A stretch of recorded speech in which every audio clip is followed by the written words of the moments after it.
important is technology in society? Well, I guess I sit on the fence a bit with that one. On the one hand, I think it's so incredibly important. And I remember the first time I was able to send an email to America. It was huge. It was truly life-changing because back then, international phone calls were really expensive and they were basically out of reach to most uni students except for emergencies. And the postal service was really slow.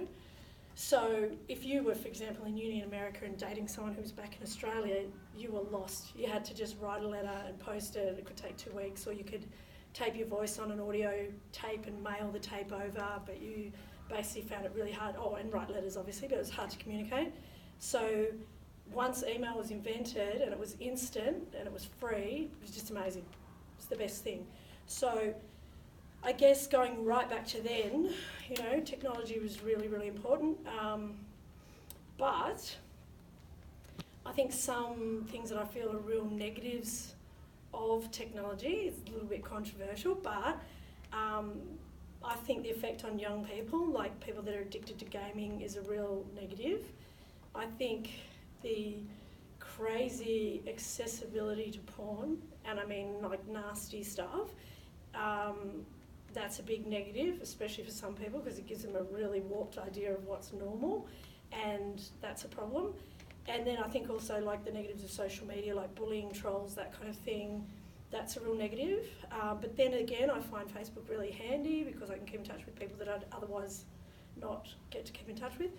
And technology in my car, I love it. I love all the technology in my car, just everything, you know, the maps, like the navigator, music, compass, heated seats, everything. My car even tells me when my washer water thing has got low. I mean, it's amazing. Love it. So yeah, good and bad. How important is technology to you in your professional life?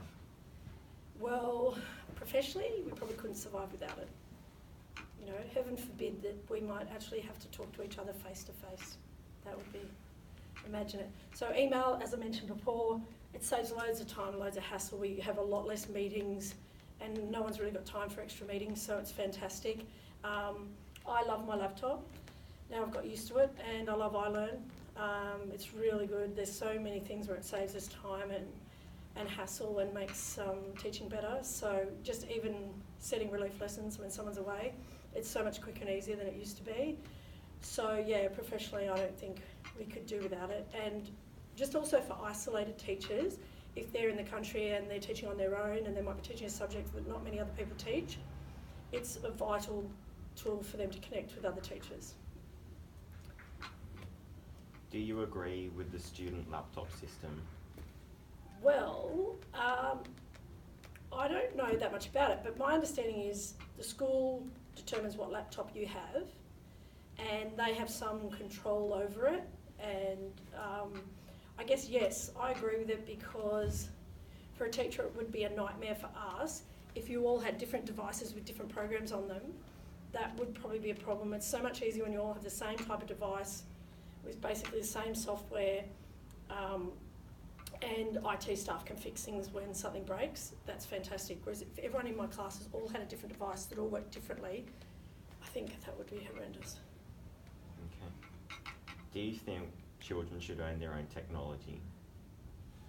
Yes, I do, but I think, you might not like this one, but I think it should be incredibly closely monitored, especially for younger than your age, because there are nasty sites and pop-ups that probably should be blocked. I'm not normally for parents invading their children's privacy and stalking their children, but when it comes to technology, I actually think it's probably best, if parents have a lot of conversation with their children, depending on their age, about what's out there and the pitfalls of it, and maybe even have a sneaky peek at what's going on every now and again, just because I feel that there's a lot that can go wrong with social media. But on the other hand, I do think it's a wonderful thing for young people to have some freedom and to have a way to communicate that they enjoy.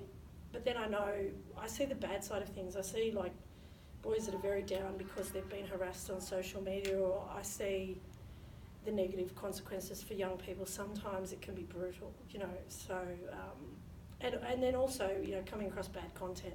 It's difficult to unsee things. So, yeah, I agree with it. I think it's great. I think it should be closely monitored and appropriate to the age of the child. Okay. Thank you. Thanks, Miss.